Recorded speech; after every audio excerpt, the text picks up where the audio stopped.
बैठो बैठो बैठो। मुनीम जी। जी मालिक।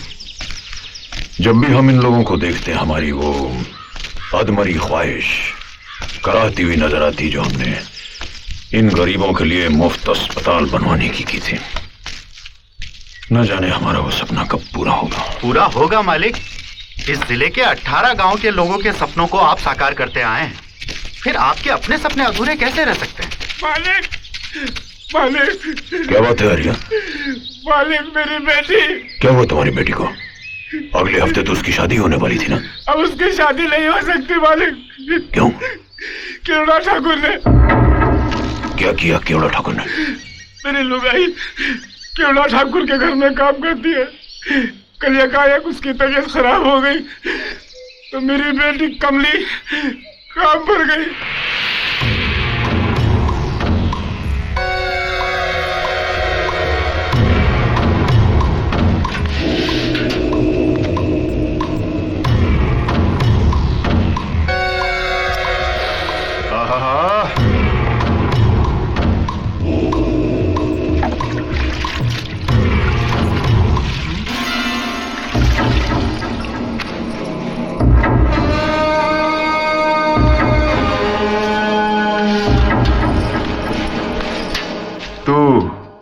पर्वतिया की लौंडिया है? हाँ मालिक। तेरा ब्याह होने वाला है ना? हाँ मालिक। तुझे पता है सुहागरात क्या होती है? बिल्ली मारना किसे कहते हैं जानती है? मर्द को कैसे खुश किया जाता है कुछ पता है मर जानिए? नहीं पता? मुझसे सीख ले। इस काम में औरत को माहिर होना चाहिए, नहीं तो मर्द घर से बाहर निकाल देता है। चला जा।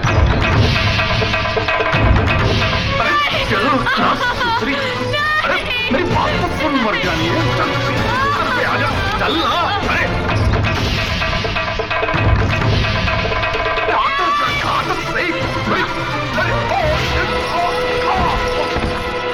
पंचायत में शिकायत करके सारे गांव में बेइज्जत करूंगी, छोड़ूंगी नहीं। ये क्या? वो लड़की कहाँ गई? खेतों की तरफ मालिक। कह रही थी कि पंचायत में शिकायत करेगी। अच्छा, आग लगी भी नहीं और धुआं उठ गया।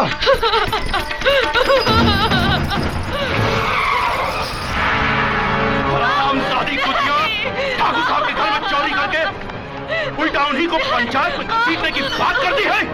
चमड़ी उधेड़ के रख दूंगा। बंद करो साली को।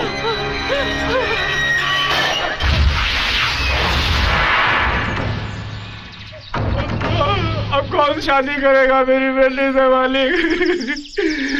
मैं तो मुंह दिखाने के काबिल भी नहीं रहा। मुनीम जी। जी मालिक। ये थाने में इंस्पेक्टर कौन है? कोई नया आया है मालिक। आप थाने जाइए और उनसे कहिए कि इनकी बेटी की शादी है, उसे छोड़ दें। बात की कार्रवाई हम देख लेंगे। कौन है ये भानु प्रताप ठाकुर? एसपी है? डीएसपी है? कौन है? एसपी डीएसपी उन्हें सलाम करते हैं। इस कस्बे के बहुत बड़े आदमी और सरपंच हैं वो। मुझे ये खाकी वर्दी सरपंचों की मेहरबानी से नहीं मिली है, कानून की पढ़ाई करने के बाद मिली है। जाओ जाकर अपने भानु प्रताप ठाकुर से कह दो कि ये थाना है, कोई पंचायती खेत नहीं जहां वो अपनी मर्जी का हल चलाए, फसल बोए। समझे? Get out.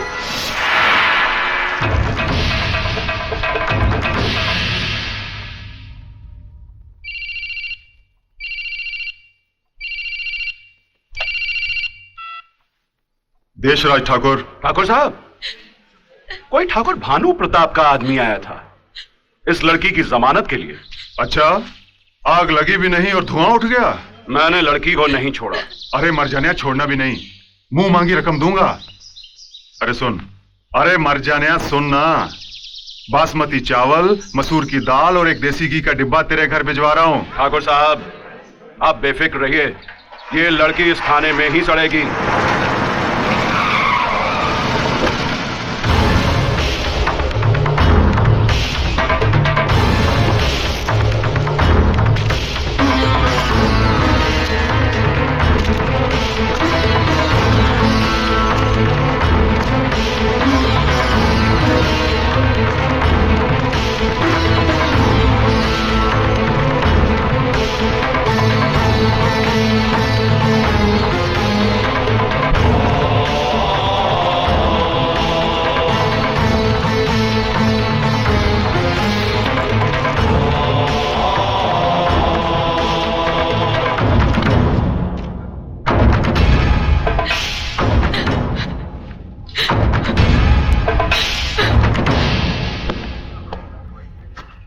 कौन सा कानून पढ़कर आए हैं आप?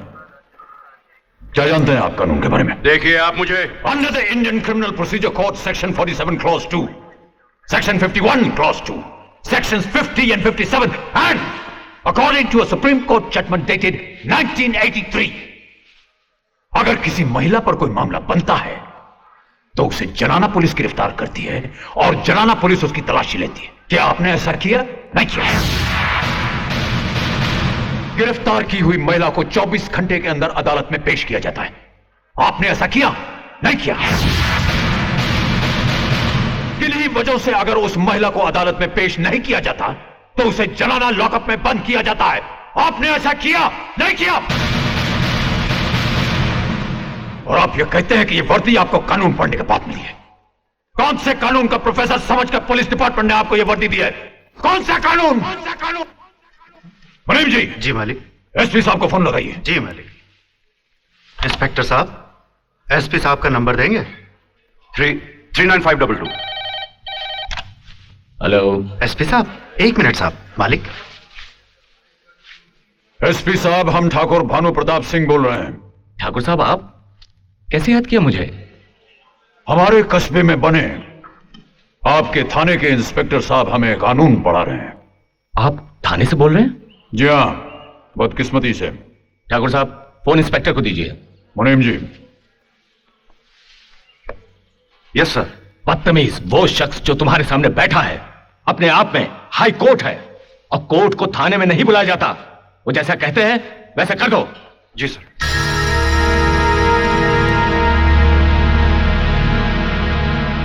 लड़की को छोड़ दो। छोड़ दिया सर।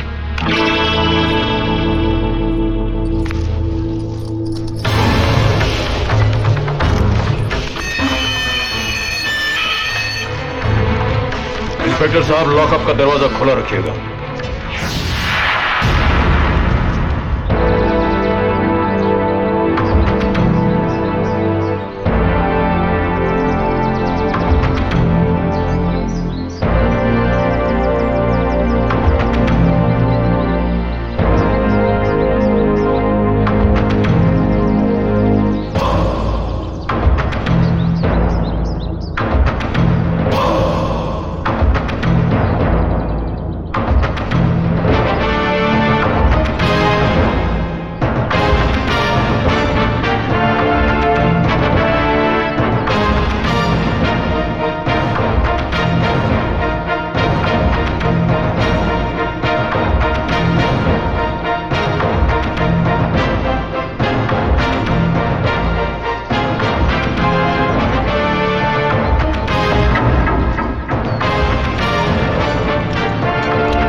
करो कमीनो, सर पर पगड़ी बांधकर समझते हैं कि इज्जत का ताज पहन लिया।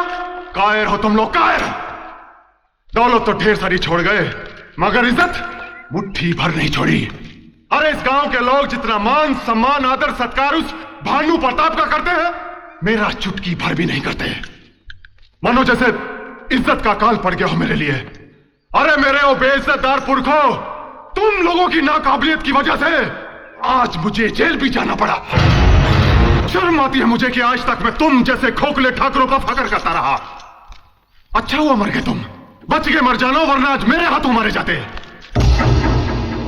देखना जो काम तुम नहीं कर सके वो मैं करके दिखाऊंगा। उस सूर्य वंश का सूर्य सदा के लिए अस्त कर दूंगा।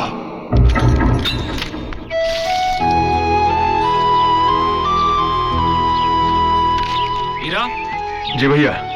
शहर से कुछ खास मेहमान आ रहे हैं, गेस्ट हाउस जाकर वहां की साफ सफाई करवा दो, वो लोग वहीं रहेंगे। जी अच्छा, ठीक है।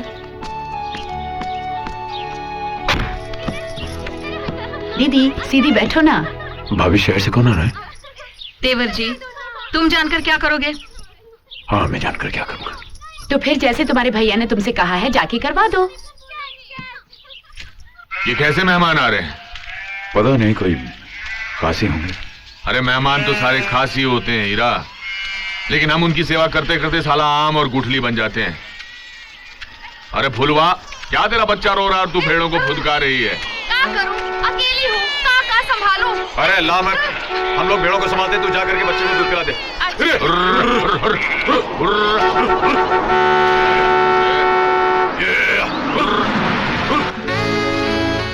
ये बीच रास्ते में कौन चल रहा है? ए बकरी, बाजू हटो। हमको नहीं, भेड़ों को कह रही है। इडियट्स, हॉर्न बजा रहे हो, सुनाई नहीं देता है क्या? हमें सुनाई देता है, भेड़ों को सुनाई नहीं देता। इतनी भी कॉमन सेंस नहीं है क्या? क्या बोले थे? अंग्रेजी में, तेरी समझ में नहीं आई। अंकल जाइए ना, उन गधों को हटाइए ना। अभी हटाता हूँ। इनकी ऐसी की तैसी। अरे यार, तुम लोग भेड़ हाँक रहे हो या नई नवेली दुल्हन को सिनेमा दिखाने ले जा रहे हो? नई नवेली दुल्हन को सिनेमा कैसे ले जाते हैं हमें नहीं मालूम। हमारी अभी तक शादी नहीं हुई। ये काम कुमार या रंगरूटी कर सकते हैं। देखो मैं कैसे हाँकता हूँ। अंकल ये क्या कर रहे हैं आप? जल्दी हटाइए ना। ओ मैडम, ये भेड़े हैं, वेलसमा पीटी उषा नहीं जो हिरन की तरह भागेगी। अरे भाई, तुम इतनी भेड़ बकरियां लेके जा कहाँ रहे हो? इंजीनियरिंग कॉलेज में दाखिला दिलाने। मुझे क्या बेवकूफ समझता है? ये रास्ता भरतपुर जाता है। ऐसे जाने से हाथ अकड़ जाता है, हाथ नीचे करके जाना। और सुनो, क्या है? भरतपुर क्या करने जा रहे हो? वहां जाकर 2 भैंसे खरीदूंगा, उनको मेडिकल कॉलेज में दाखिला दिलाऊंगा। इडियट। 1 मिनट, उधर से मत जाना। आगे पुलिया टूटी हुई है। पुलिया टूटी हुई है? हाँ, पुलिया टूटी है। तुम ऐसा करो, वापस 10 किलोमीटर जाओ, फिर दाएं मुड़ जाओ, फिर बाएं मुड़ जाओ, फिर दाएं मुड़ जाओ, सामने भरतपुर होगा। अरे बैठने तो दे। क्या हुआ अंकल? अरे 10 किलोमीटर पीछे चलो, पुल टूटा हुआ है आगे। Oh my God. ये तुमने उन्हें कहा? अरे उस लड़की ने हमें भेड़ बकरी कहा, उस मुच्छर ने गधा कहा। मरने दो, साले चक्कर काटेंगे तो होश ठिकाने आ जाएंगे। चलो। हाय नरेंद्र। करण साहब, he is my younger brother. बड़ा नमस्ते। हाय नरेंद्र। मम्मी डैडी दिखाई नहीं दे रहे? हाँ, वो कोर्ट में एक केस की सुनवाई थी, इसलिए आज नहीं आ पाए। कल तक आ जाएंगे। बाय द वे, ये है मेरी बहन राधा। नमस्ते। करण साहब नमस्ते। और आप हैं मेरे अंकल, मेरे पिताजी के अजीज दोस्त। अच्छा, retired major Ranjit Singh. How do you do? Hello. आइए सर, वेलकम। आइए। प्लीज आइए। आप लोगों को यहाँ पहुँचने में कोई तकलीफ तो नहीं हुई? तकलीफ क्या, 2 बकरीबाज मिल गए थे, उन्होंने हमें बेवकूफ बनाकर 20 किलोमीटर खामखा घुमाया और हमारा रास्ता लंबा कर दिया। कैसा बकरीबाज भैया, समझा नहीं मैं। इधर आओ।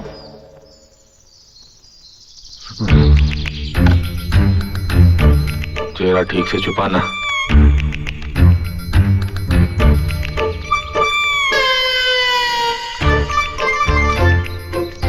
हमारे यहाँ बकरीबाज कौन है? कोई नहीं है। क्या? कोई नहीं है। कौन हो सकता है? एनीवे, हम पता करेंगे। आप लोग आराम कीजिए, आइए प्लीज। हीरा जी, आप लोगों का ख्याल रखना। हाँ जी भैया। ए, गाड़ी से सामान लेकर आओ।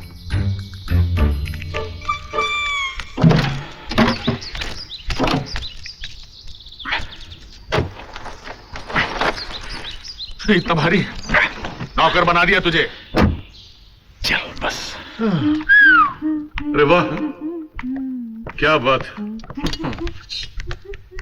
ब्यूटीफुल। ये है पुराने मरे हुए सुरमाओं का चाकू। चाकू नहीं है अंकल, तलवार है। मुझे पता है तलवार है, चाकू इतने बड़े नहीं होते, बाई मिस्टेक मुंह से निकल गया। अरे वाह, यहाँ के नौकर भी अखबार पढ़ते हैं? जरा ठहरो, से हम लोग आए हैं, तुम दोनों अपना चेहरा क्यों छुपाए फिर रहे हो? आज बजरंगबली ने हम दोनों के लिए व्रत रखा है। मेरा मतलब है कि आज हम दोनों ने बजरंगबली के लिए व्रत रखा है। आज हम किसी लड़की का चेहरा नहीं देखेंगे।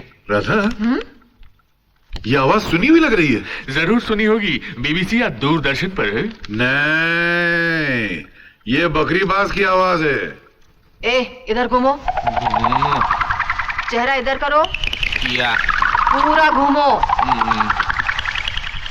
पेपर हटाओ। तुम लोग? अच्छी बात है, मैं भी ठाकुर साहब से बोलती हूँ। अरे नहीं, देखिए ठाकुर साहब को कुछ मत कहिएगा, हम आइंदा आपको तकलीफ नहीं देंगे, कृपया हमें माफ कर दीजिए। सिर्फ माफी से काम नहीं चलेगा, चलो उठक बैठक। हाँ, तुम करो करो करो। तुम भी।